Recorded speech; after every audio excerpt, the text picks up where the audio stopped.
Minas Gerais esteve à frente da escravidão nos séculos XVIII e XIX e sustentou seu modelo de desenvolvimento econômico a partir de uma forte base política.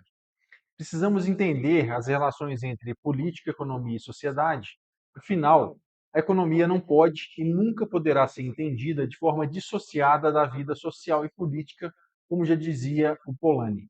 Bom, quando eu comecei a estudar no século XIX, eu me deparei com o livro do Marcos Ferreira de Andrade, Caramurus Negros, A Revolta dos Escravos de Carrancas, Minas Gerais, em 1833, que trata de uma revolta de escravos que matam toda a família Junqueira, de um deputado liberal do sul de Minas, a partir de um entendimento que a disputa entre liberais e restauradores, o Caramurus, em Minas, continha uma pauta sobre uma possível alforria da população escrava.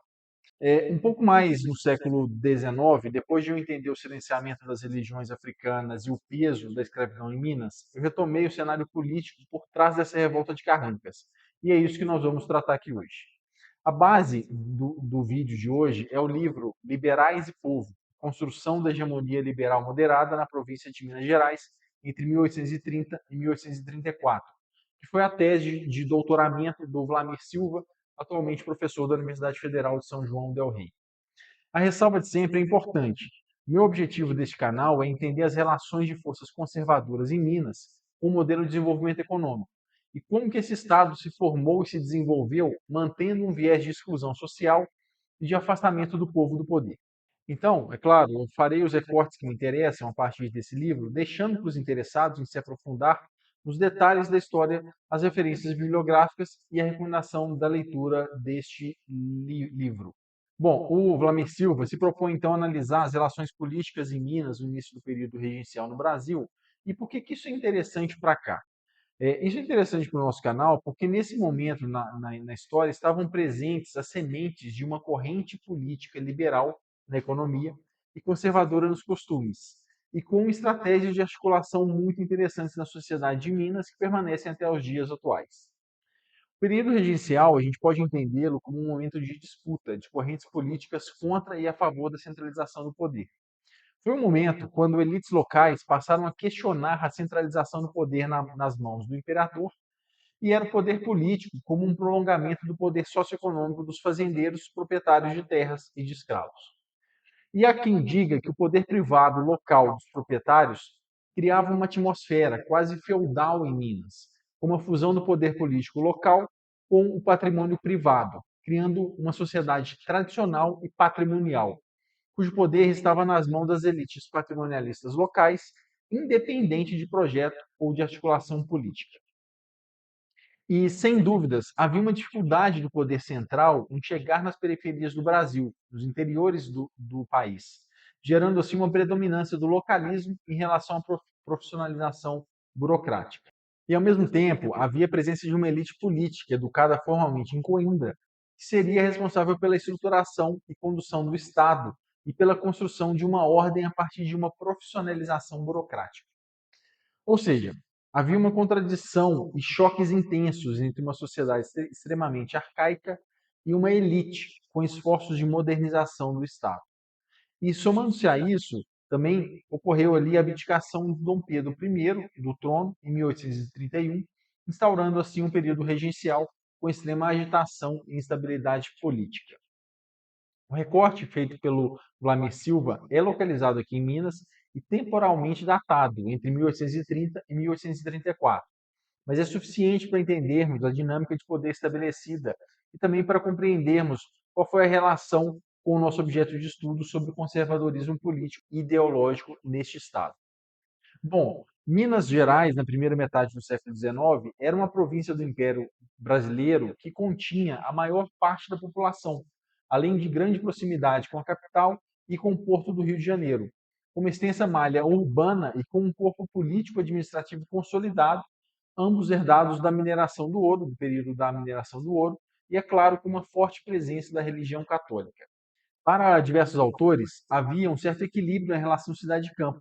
Minas, então, possuía uma rede extensa de vilas e pequenas cidades com uma vida urbana ativa e diversificada e com um variado comércio que dava ocupação para uma classe ampla de profissionais E vale também lembrarmos do vídeo anterior do canal, onde deixamos claro que Minas Gerais não podia ser enquadrado naquele binômio simplista de estados onde havia senhores de engenho versus escravos.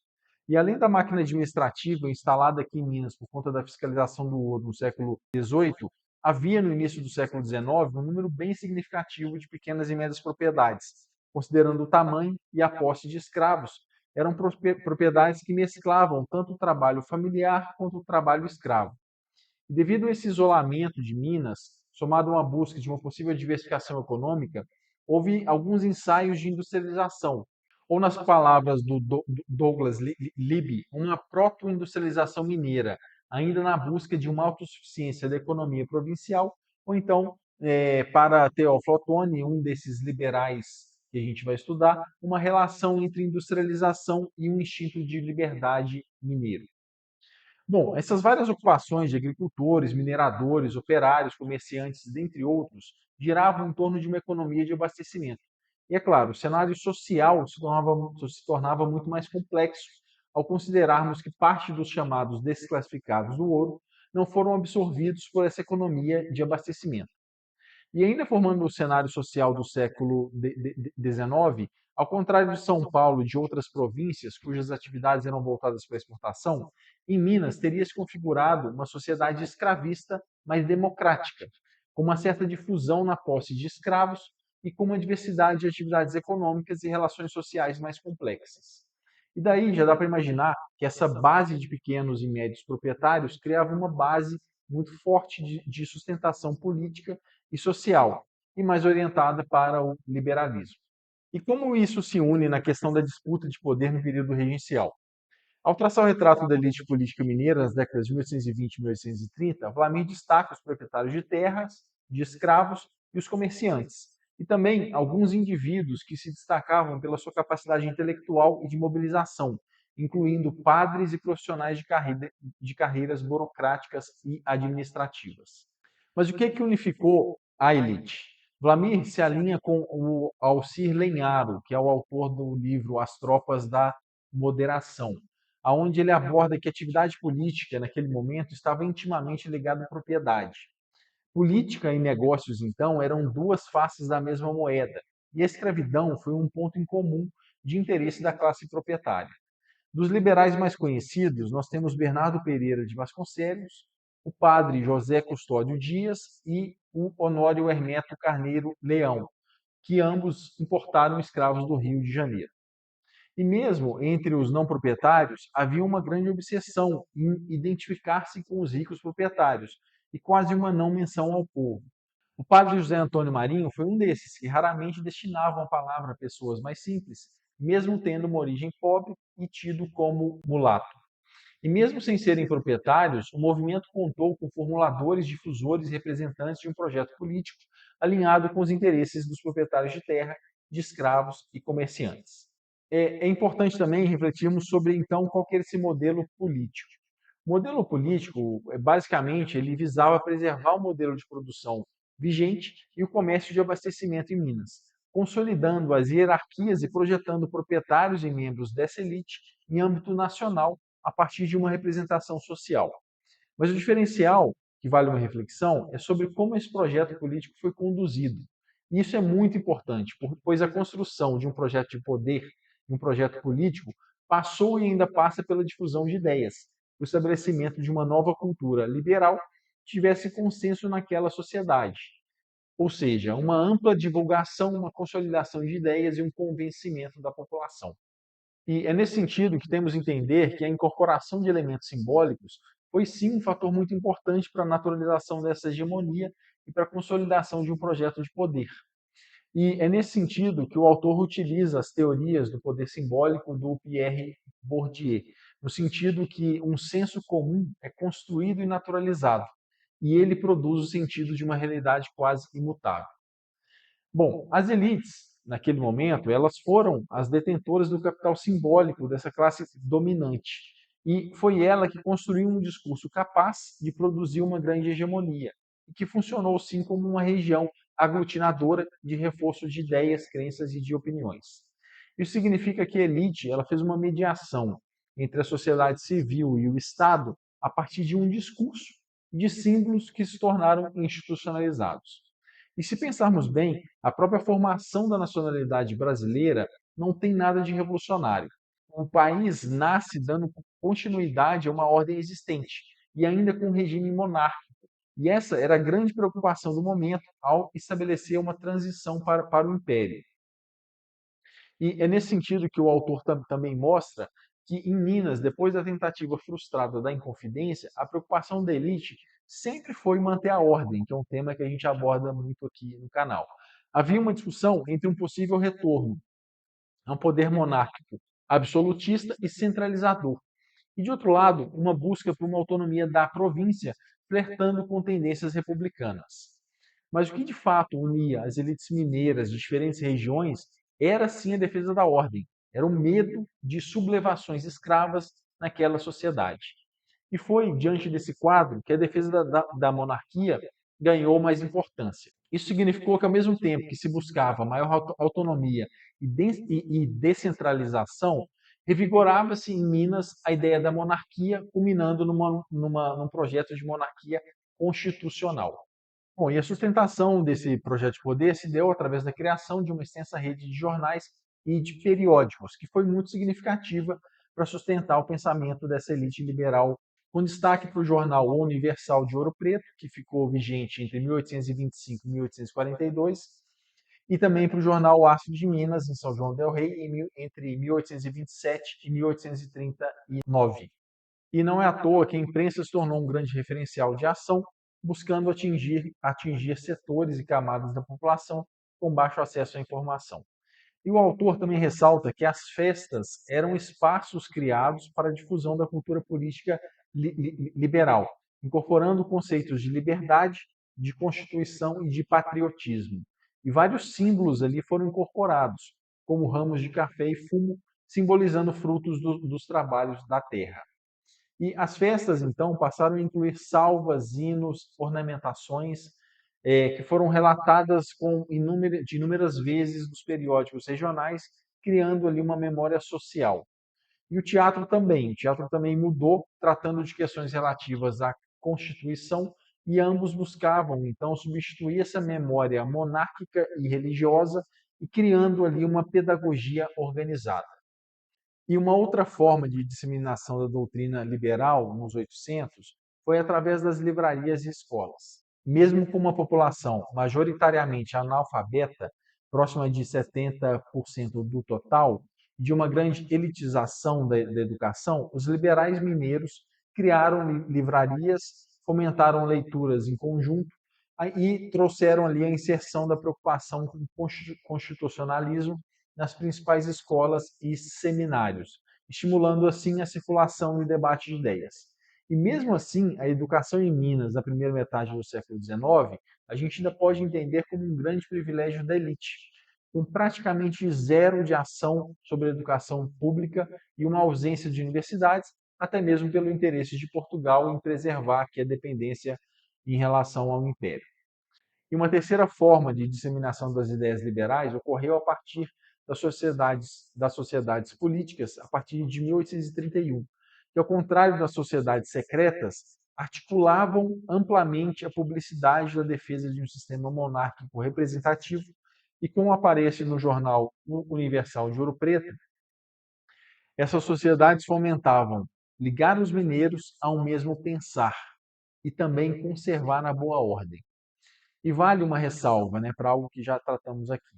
A participação de padres era extremamente bem vista e estimulada, devido ao seu amplo acesso ao tecido social, assim como a inclusão de juízes de paz e de membros da Guarda Nacional, que também permeavam aquela sociedade.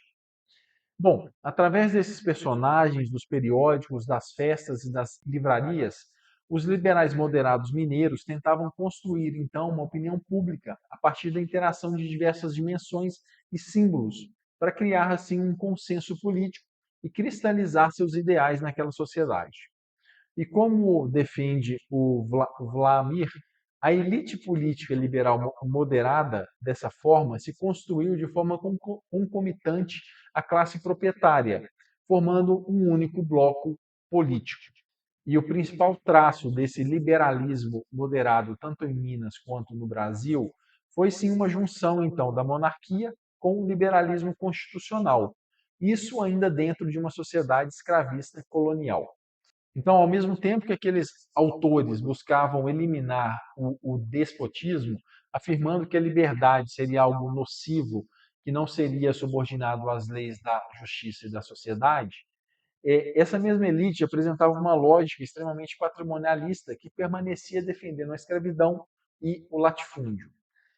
No mesmo jornal que a gente está citando, o Universal de Ouro Preto, em 1830, tem um trecho que diz o seguinte: ninguém quer constituição sem imperador, nem imperador sem constituição. Bom, o ataque a Dom Pedro I ele passou a ocorrer somente no contexto da sua abdicação do poder, com a desconstrução da sua imagem e com a associação a um perigo de recolonização. E ao mesmo tempo em que eles buscavam novos símbolos para sustentar a pedagogia liberal, eles negavam a defesa da República, com exceção de Teoflotone com seu projeto de colonização no norte deste estado. E por que não caminhar para uma defesa mais aguerrida do republicanismo? Mais uma vez, a política mineira primou pela preservação do edifício social, sem qualquer possível transtorno de uma revolução. A República ficaria para um futuro mais longe, aonde a gente não tinha uma utopia que de fato alimentava sonhos e que mobilizava a sociedade. E nesse momento em Minas, o federalismo, que também buscava uma maior autonomia das províncias, ele foi também associado a um certo radicalismo e dessa forma rejeitado. Há um trecho que diz: nesse contexto, a liberdade seria afirmada em contraposição à anarquia. Bom, é importante ligarmos essa discussão dos liberais moderados mineiros com a escravidão.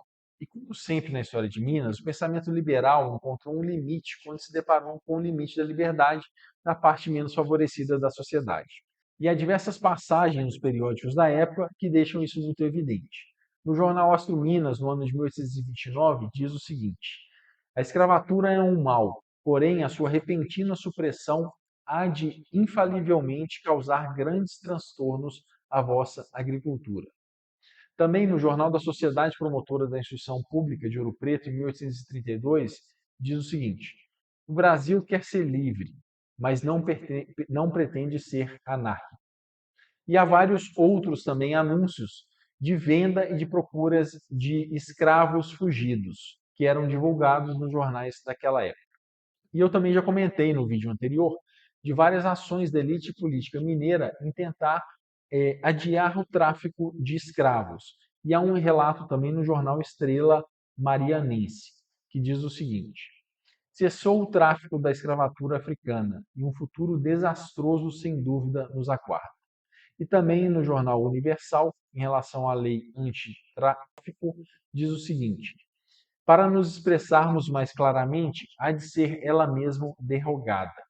E é interessante porque quase 200 anos depois, nos dias atuais, a discussão do fim da escala 6 por 1 em Minas também encontra a mesma defesa aguerrida pela elite nos jornais mineiros, pautados dessa forma por esse mesmo pensamento liberal, moderado e conservador. E nessa forma da elite mineira tratar a escravidão, ela associava diretamente o escravo à tendência ao vício, à desordem e à turbulência, como ocorreu no Haiti. E de outro objeto também muito utilizado pela elite, que era a prática da filantropia, que era um certo olhar bondoso e humano dessa elite em cuidar dos menos favorecidos, mas é claro, sempre mantendo um controle extremo e privando a sua liberdade. E para isso, ela utilizou muito a figura dos juízes de paz, que proibiam os escravos de se encontrarem em tabernas, de tocarem, de dançarem juntos. Enfim, eles enxergavam essa população como infantis, extremamente passíveis de manipulação.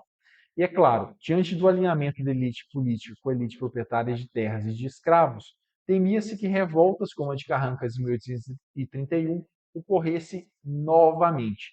E dessa forma havia um forte controle, inclusive um uso da força pública sobre a escravaria. Um outro artifício usado pelos liberais naquela época foi a vinculação da sua ideologia como critério de distinção social. Isso significava que ser livre e socialmente relevante naquela época seria compactuar e se colocar ao lado dos liberais moderados, estabelecendo assim uma distinção principalmente dos pardos em relação aos escravos. E os pardos que não aderiam a essa pedagogia liberal eram vistos então como desclassificados sociais e pertencentes a uma margem heterogênea e periférica. Para terminar, nós vamos abordar mais outros dois públicos no contexto da construção dessa hegemonia liberal moderada em Minas, que foi um momento prévio à Revolução de 1842. Os públicos são os exaltados e os caramurus. Bom, é muito sintomático a gente tratar de uma dicotomia entre liberais moderados e restauradores, pelo fato da gente não encontrar liberais exaltados naquela época de uma forma organizada neste Estado. Bom, o grupo dos liberais exaltados era até mesmo criminalizado nos discursos dos moderados, por ameaçarem a ordem social da economia abastecedora de Minas, classificando os motins como atos criminosos. E esse mesmo lado liberal exaltado no Rio de Janeiro buscava, sim, o apoio das massas com menor nível de instrução e com origem mestiça e escrava, valendo-se assim, inclusive, de ações violentas e desordenadas para enfrentar o poder e tratando seus líderes, como Cipriano Barata e o Ezequiel Dias Correia, como agitadores. Esse mesmo lado exaltado teve diversas propostas negadas pelos moderados, e isso é um ponto de atenção. E vale aqui citarmos algumas dessas propostas de cunho social e humanitário. A primeira, a proposta do voto feminino. A segunda, o direito ao voto pelas virtudes e não somente pela renda. Também colocaram ali uma proposta da protolei do ventre livre e o aproveitamento da mão de obra nacional no lugar da imigração europeia.